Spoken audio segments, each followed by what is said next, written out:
Tom Doak is one of the most successful in a new generation of golf course designers, boasting 4 courses in the top 100 in the world. He learnt a lot about his craft under the tutelage of the legendary Pete Dye, but has also been heavily influenced by Alistair Mackenzie, who designed Royal Melbourne, among other famous courses. His own philosophy is described as minimalist, and when we caught up with him on a project in France, he told us what he learnt about design from spending time studying the great Scottish links. I had a scholarship right after I got out of college at Cornell to spend a year in the UK and Ireland traveling around and learning about golf course architecture. Our department had a scholarship especially for someone who couldn't really study exactly what they wanted to study in college because they pride themselves on being able to study anything you want. And I made the case that most of the famous golf course architects had either been born and raised in Scotland or England or had spent considerable time there. And I had some great letters of recommendation. I had letters of recommendation from Pete Dye and Ben Crenshaw and Dean Beeman and just everybody in golf. I was still surprised they gave me the award.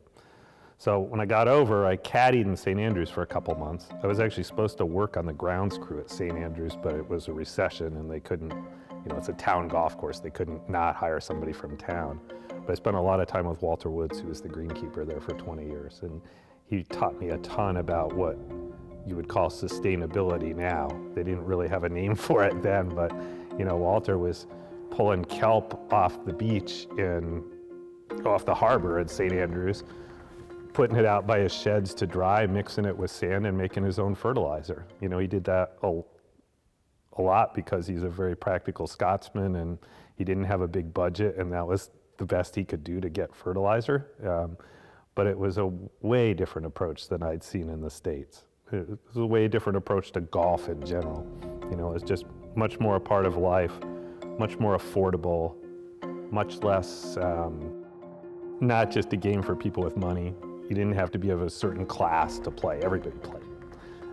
St. Andrews is the only place in the world I've been sitting at lunch, having lunch, and the table next to me was 3 teenage girls, and they were trying to decide what to do.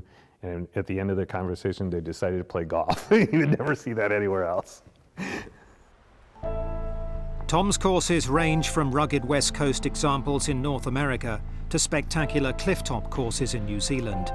But his latest project among the vineyards of southwestern France gives us an insight into the way he works and how long he spends at a Tom Doak design course before it opens.